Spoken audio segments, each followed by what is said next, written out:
안녕하세요. 별다리 연구소의 크리스티안 보르고스입니다. 안녕하세요. 브라질에서 온 제시카입니다. 저희가 오늘은 멸종 위기 동물에 대해서 얘기를 나누려고 하는데요. 그래서 관련해서 국립생태원 김영준 실장님이 나오셨습니다. 반갑습니다. 반갑습니다. 네. 반갑습니다. 인사 부탁드릴게요. 예, 우리나라에서 이게 불법으로 몰수되거나 이게 구조되는 국제적 멸종 위기종이 있는데요. 네네. 이 친구들이 이제 보호 시설을 최근에 개소를 해서 운영을 하고 있고요. 또 야생주의로 유리창 충돌 같은 문제들도 같이 연구를 지금 하고 있습니다.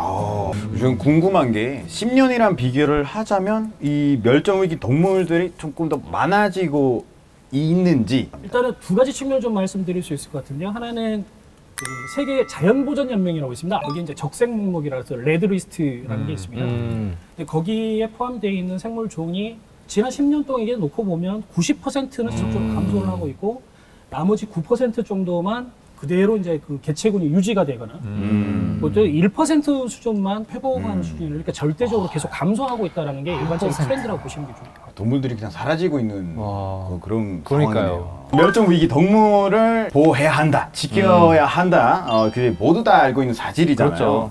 어렸을 때 뭐 학교에서도 배우기도 했고. 그렇죠. 그런데 이 멸종 위기 동물들이 없어지면 세상에서 얼마나 심각한 상황이 발생할 수 있는지에 대해서 우리 피부로 잘 느껴지지가 않은 것 같아요. 맞아요. 네. 사실 짐작이 안 가죠. 그 멸종위기 동물은 우리가 흔히 볼 수도 없으니까.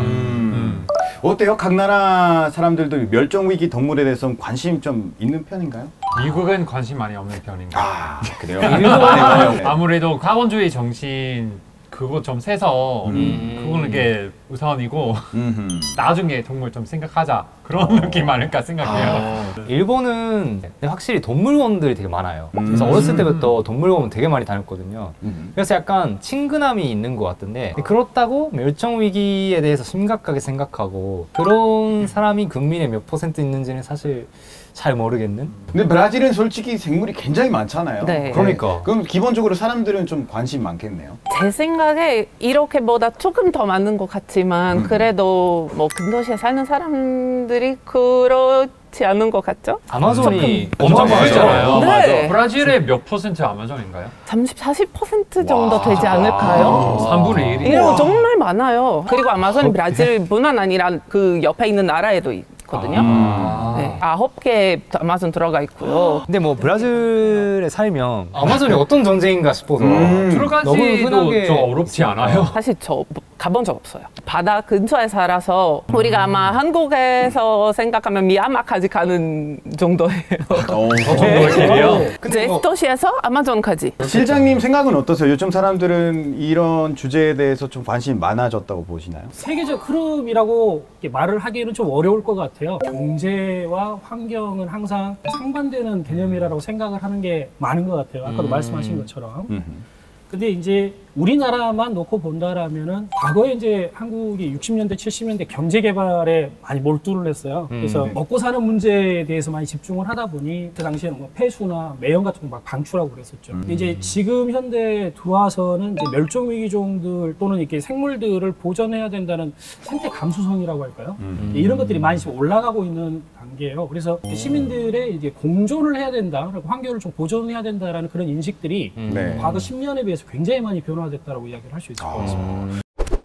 저는 개인적으로 판다 좋아하거든요. 판다. 판다 너무 귀엽지 않나요? 귀엽죠? 네. 네. 사실 일본에서 막 2다리로 이렇게 서는 레ッサー 판다 푸우타쿠라고 네. 사람들이 막 다 보러 갔어요. 근데 그것 때문에 레ッサー 판다 붐이 돼가지고 근데 이제 한국에서 또 최근에 판다가 엄청 유행했잖아요. 아 맞아요. 새로운 애기 태어났잖아요. 푸바이라는 판다 있는데 네. 너무 귀여워. 아 너무 귀여워. 근데 그 레ッサー 판다도 멸종위기라고 하고 그냥 판다도 멸종위기인 걸로 알고 있거든요. 자이언트 팬더라고 하죠. 우리가 일반적으로 말하는 팬더인데요. 중국의 역사하고 좀 연관이 좀 있습니다. 그래서 국가의 통제나 자연 보전에 대한 개념이 제대로 들어오기 전인 1960년대 전까지만 하더라도 주로 이제 애완동물로 많이 팔렸잖아요. 너무 이쁘고 그러니까 남획을 굉장히 많이 했겠죠. 네네네. 농사 짓는 거. 또 하나는 이제 팬더의 가죽이 독특하니까 이 가죽도 이제 판매를 하면서 집중적으로 이제 감소를 좀 하게 돼요. 문제는 팬더가 굉장히 독특한 서식지를 요구를 하고 아시겠지만 대나무 같은 거 아무데나 그냥 특정 지역에 있는 대나무가 먹게 되거든요. 멸종 위기에 처해져 있다가 이제 중국 정부에서 이제 1960년대부터 이제 보호 지구들을 만들기 시작을 하고 이제 뭐 1급 보호종으로 두게 되죠. 예를 들어서 밀렵을 하게 되면 사형까지도 가능합니다.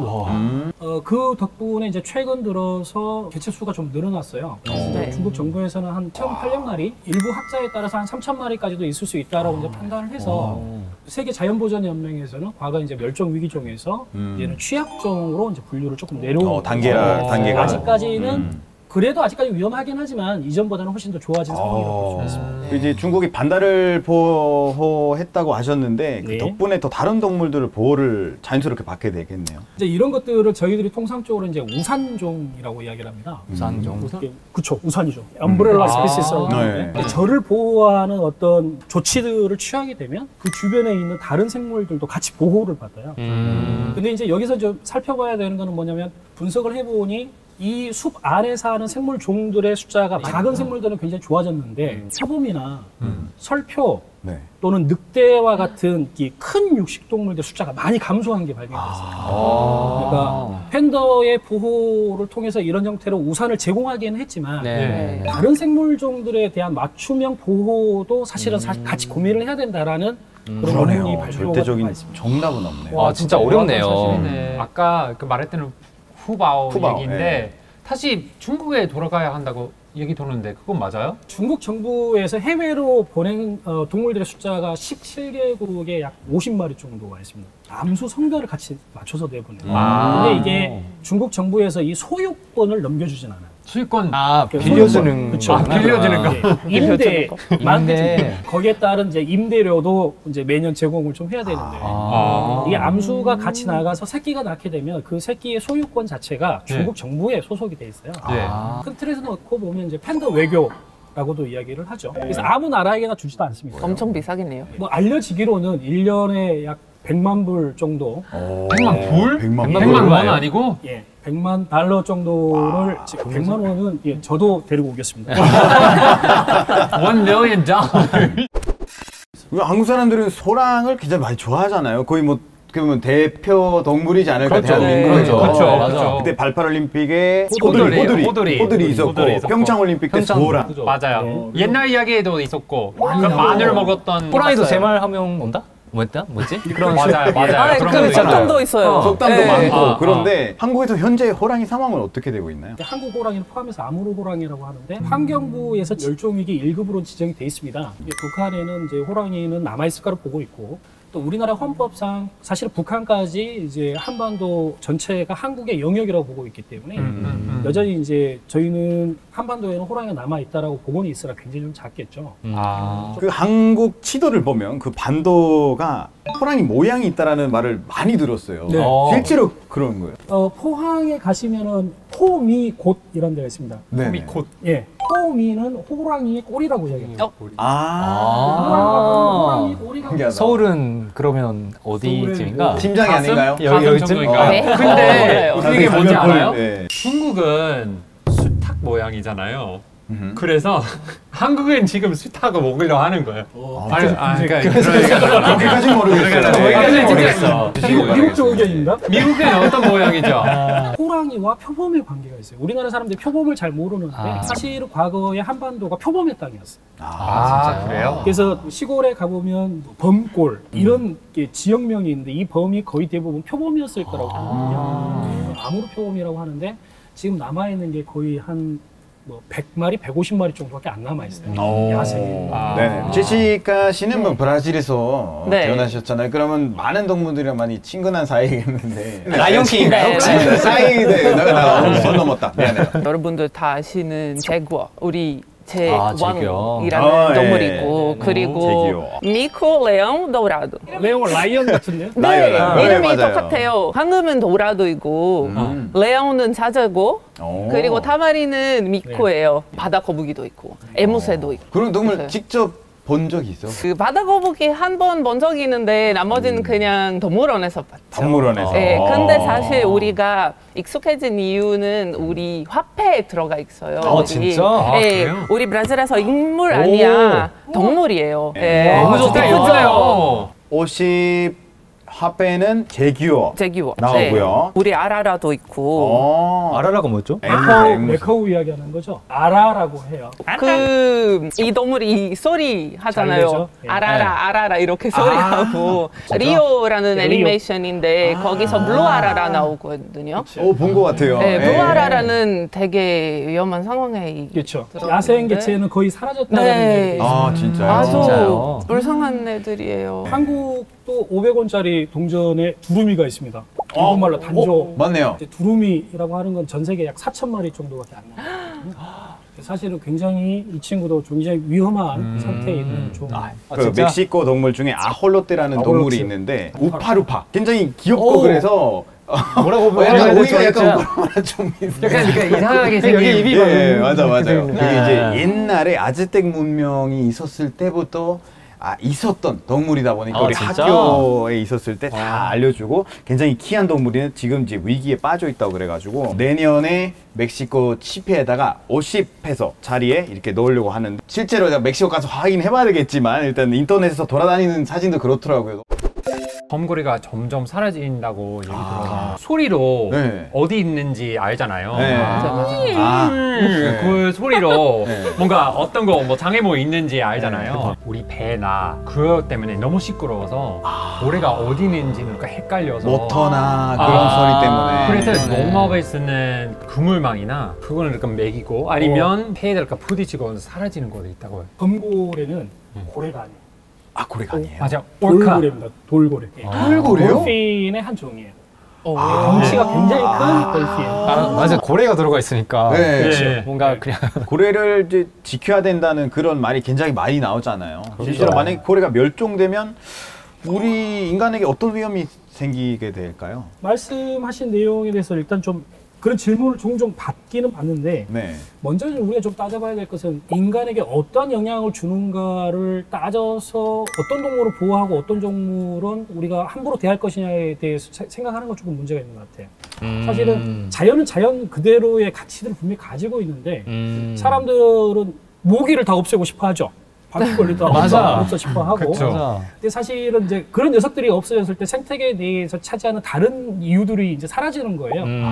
그럼에도 불구하고 고래를 저희가 보호를 해야 되는 가장 큰 이유 중에 하나가 1800년대 후반에 들어서면서부터 디젤 엔진들이 만들어지고 보다 큰 배들이 만들어지고 그러면서 상업적 포경선들이 나타나기 시작해요. 이제 예전에는 그냥 사람들이 보트 타고 가서 작살로 잡던 거를 어마어마한 배를 타고 가서 작살로 맞춰놓고 폭탄을 터뜨려서 죽인 다음에 다시 끌어내리는 상업적 포격이 되면서 전 세계적으로 고래들이 다 감소를 해버렸어요. 근데 이런 상황을 계속 놔둘 거냐 라고 해서 사실은 이제 80년대 들어서면서 이제 국제포경위원회에서 이제 포경을 좀 금지하자라고 이야기를 하고 있는 거죠. IMF 자료들을 보면 한 마리 고래가 약 33톤 정도의 이 탄소를 평생 저장할 수 있는 그런 능력이 있다라고 이야기를 해요. 그러면 이 고래는 감소하는데 번식 많이 하면 안 되나요? 고래는 워낙 크기 때문에 성숙, 그러니까 번식할 때까지 자랄 수 있는 시간이 굉장히 많이 걸려요. 두 번째로 새끼를 많이 안 낳잖아요. 딱 한 마리만 낳거든요. 진짜요? 새끼 딱 한 마리 낳는데 범고래가 와서 잡아먹어요. 그것도 실패잖아요. 근데 이 친구들이 한 번 낳게 되고 또 그 다음 새끼를 낳으려면 1년에서 3년 정도의 시간이 걸려요. 그러다 보니 우리가 몇 년만 이렇게 보호를 한다라고 해서 숫자가 확 늘어나고 그러지는 못하는 거죠. 그러네요. 근데 한국에서 고래를 잡으면 어떻게 되나요? 일단은 고래를 잡는 건 불법입니다. 네. 다만 이제 판매를 할 수 있는 거는 죽어 있는 녀석을 가지고 오거나 아니면 다른 물고기를 잡는 과정에 고래가 들어가서 그 고래가 혼획됐다라고 이제 한꺼번에 잡혔다 해서 혼획이라고 하는데 이렇게 많이 잡으려고 하는 이게 뭐 돈이 돼서 그런 그러니까. 건지 뭐. 보통 몇 천만 원에서 몇 억 이게 몇 천만 원? 이런 거 어떻게 컨트롤할 수 있을까요? 그래서 이거를 일단은 가지고 오면 해경이라고 있습니다. 경찰에 가서 금시를 합니다. 이렇게 작살에 맞았거나 다른 포획한 흔적이 있는가를 확인을 해보고 이제 그게 만약에 없을 경우에는 이제 위판이라고 해서 판매를 할 수 있게 해주고요. 그렇지 않으면은 이제 감옥 가야죠. 이제 문제는 의도적으로 고래를 그쪽으로 몰 수도 있거든요. 그물을 쳐놓고 몰고 이걸 혼액이라고 이야기하는 그런 경우들도 있고 그래서 네. 고래가 빠져나갈 수 있는 형태의 그물을 사용하지 않고 포획한 거는 우리는 못 받겠어. 이런 형태로 규제를 하는 거죠. 또 우리나라 고래연구소 같은 경우에는 이런 형태로 혼액된 녀석들의 유전자들을 전부 다 가지고 있어요. 시료들을 다 가지고 있어서 정식적으로 보고가 되지 않은 고래 고기가 유통이 되는가 그런 것들도 감시하고 있습니다. 와. 그런데 보니까 일본이 고래를 잡는 것에 대해서 이야기가 굉장히 많이 나오고 많죠. 있는데요. 네. 2019년 7월부터 상업 복용을 하기 시작했다고 하는데요. 네. 일본 사람들한테 고래는 어떤 동물인가요? 옛날부터 급식에 너무 흔하게 나왔던 그런 고기로 먹었던 음식이래요. 근데 일본은 아무래도 섬나라다 보니까 돼지고기나 그런 소고기 대신에 고래 고기를 단백질로 이렇게 먹었던 그러니까 하나의 약간 바다 음식으로 생각했던. 오기 씨 먹어본 적 있어요? 저는 딱 한 번 먹어본 적 있는데 설 때 할머니 집에 가는데 고래의 그 집안 먹더라고요. 된장 그러니까 소스가 있어가지고 그거 찍어서 먹었었는데 거의 뭐 문화처럼. 그렇죠. 그냥 하나의 그냥 당연하게 식탁 위에 나오는 우리 어린 친구들은 거의 대부분 먹어본 적이 없을 거예요. 그래서 우리도 약간 어린 친구들한테 조사를 받으면 뭐 고래를 잡으면 안 된다. 굉장히 찬성을 많이 하거든요. 근데 그냥 할머니 그러면은 이거는 좀 뭐 일본 문화다. 뭐 이런 식으로 말하는 것도 있고. 우리나라도 이제 과거에는 고래를 먹어왔던 거고요. 꽤나 오랫동안 우리도 포경을 해왔어요. 그 일본에서는 그동안은 이제 국제포경위원회에서 규제를 하는데 참여를 하고 있었거든요. 네네, 그죠. 연구 목적이라는 거로 네. 잡아왔어요. 근데 그게 네네. 무슨 연구 목적이야? 너는 잡아서 전부 다 먹는 건데 그런 이제 비난이 좀 국제적으로 있었죠. 네. 그래서 일본이 이 포경위원회 탈퇴를 합니다. 지금 현재로서는 이제 그 밍크 고래, 네네. 그다음에 브라이드 고래라고 이제 그다음에 이제 보리고래라는 이게 세 종에 대해서 이제 허가를 하고 있죠. 사실은 이제 밍크 고래하고 브라이드 고래도 멸종 위기 종이 아니에요. 보리고래 같은 게 멸종 위기 종이긴 한데 개체군이 감소한다는 그런 증거들은 아직은 없습니다.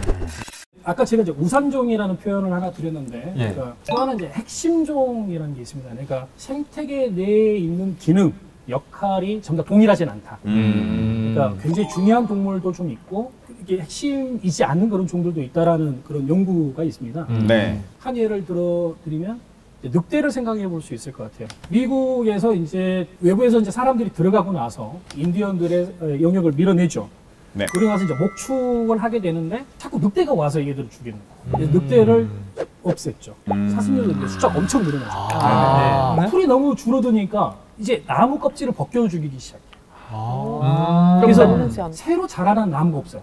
굉장히 큰 나무는 버티는데 새로 자라나는 어린 나무들이 없어지는 거예요. 그러니까 이제 흙을 잡을 수 있는 뿌리가 없어지는 거예요. 그게 그러네요. 그러니까 비가 오면 홍수가 굉장히 크게 치고 서식지가 이제 단순해지는 그런 문제들로 가요. 나비 이펙트 같은 거겠죠? 그렇습니다. 그러네. 이런 환경에서 우리는 늑대를 핵심 종이라고 이야기를 합니다.